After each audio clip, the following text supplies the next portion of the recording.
let's get back to the Nigerian banking community, which is led by the Chartered Institute of Bankers, looking to improve the availability of credit in the banking system and the economy using the secondary window of structured loan assets to drive liquidity. The 2024 annual lecture of the Institute of Bankers held in Lagos today provided insights from industry professionals on how to develop a credit market that supports banks' loans, portfolio, capital adequacy, and deepen the financial markets. Let's take a listen.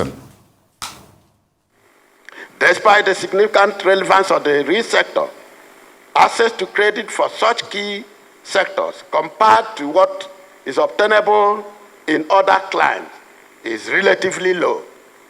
According to the survey report conducted in more than 40 economies and released by Statista, in 2024, nearly 141 trillion US worth of credit have been lent out to the real sector in advanced countries in the second quarter of 2022.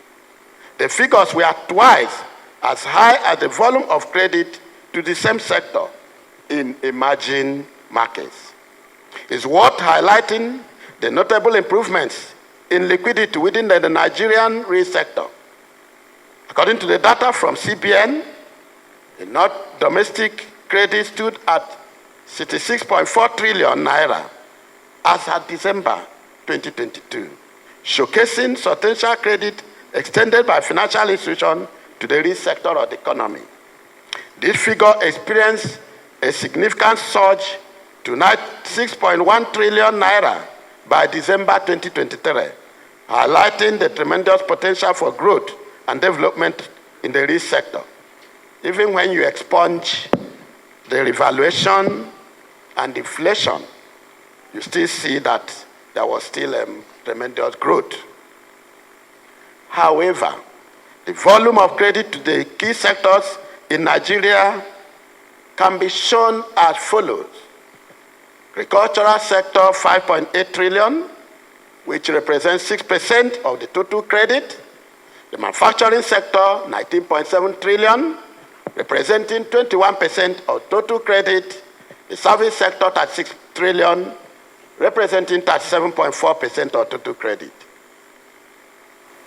I think then that we should move further down to deepen access to these sectors, particularly given the importance they represent to the economy.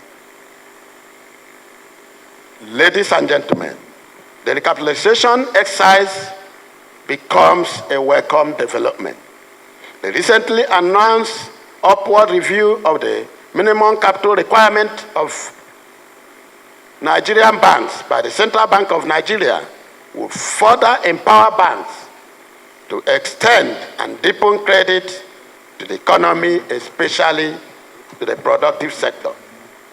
And we witnessed the fact that before the last consolidation that took place a decade ago, you recall that for banks to fund a major deal or transaction, you need to have a consortium of banks to do that. But following that consolidation and capitalization, we saw banks supporting mega transactions. And that's what that recapitalization exercise has also tried to do. Distinguished guests, permit me to highlight some of the challenges facing credit available to the sector. It's important that we also note that some of these include, but not limited to, lack of proper structure, key man risk, low value creation, low technology leverage, craze for foreign goods, poor infrastructural facilities, ranging from power, storage facilities, poor road network, among others. As a result of these challenges, most companies in the real sector has not performed optimally, making them less competitive than their counterparts abroad. In addressing these challenges, I would suggest then that government need to improve further the ease of doing business and infrastructural development, such as power, roads, rail network. And then, of course, we can all acknowledge what Lagos State government is doing. In this discourse, we have to look at what will it take to make the economy of Nigeria productive to the level of growing to a $1 trillion economy. I think Boasin was having an insight, or he already saw my script, but I'm not surprised. He's moved his beats on Arise TV to a Pan-African economic discourse. So I'm going to first look at a key index that will reflect where are we, and then thank Professor Penn for his presentation. I think we should give him another round of applause. Because essentially what he's saying is that the banking industry should not be left alone to carry the weight of catalyzing this economy to a $1 trillion economy. By way of general advice, there's been a lot of talk about people investing in crypto or people investing not in crypto and all that.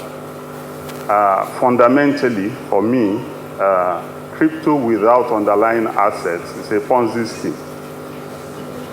I'm speaking to you as a professional. You have your money. If you want to gamble, gamble. So you know you are gambling. But if you want to invest, a securitized structure as put together to be regulated properly by the Securities and Exchange Commission looks more like investment rather than gambling, which crypto is. But where does that help us? And since I have only 2 minutes, I'll just leave you with the following statistics. Is the ratio of credit available to the private sector as a percentage of the GDP of the country. So if you look at the liquidity and credit to the private sector is a critical engine for driving the economy, what is the percentage of that to our GDP? So let me start within Africa. Egypt, that percentage is 30.85% according to the World Bank in year 2022. That's Egypt. South Africa, it's 92.2%. The ratio of credit available, domestic credit, not international debt, domestic credit to the private sector as a percentage of the GDP. So let's move out of Africa. China, it is 185%. So the amount of credit driving the economy, which tells you the level of leverage, is close to 2 times the value of the GDP. For the United States, it's 216%. Who can take a guess what it is for Nigeria? Please remember this. When we talk about the weight of the economy, is all about banks, banks, banks alone. Banks have a critical role, but what the Chartered Institute of Bankers has put before us is how to bring other participants to driving this economy. The percentage for Nigeria, as our 2022, is 14%. Over the years, we've always concentrated on the supply side of credit availability.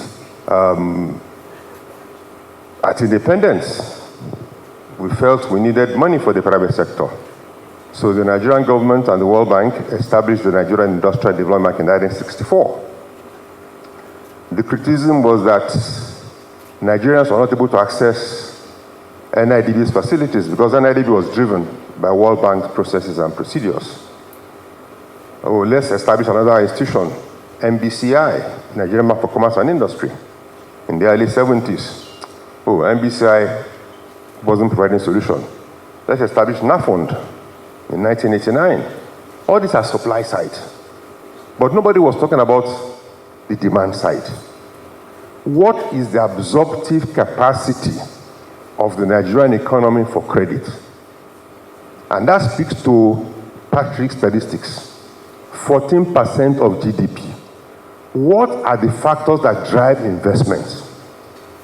If the Chinese are doing what they are doing, and the Americans are doing what they are doing, it's a whole of society approach. And Professor Jibola addressed it too. Credit culture. We have issues. AMCON. What gave rise to AMCON? What is the attitude of, I'm sorry, I'm not, this is time for us to speak the truth to ourselves. What is the attitude of the average Nigerian to credit?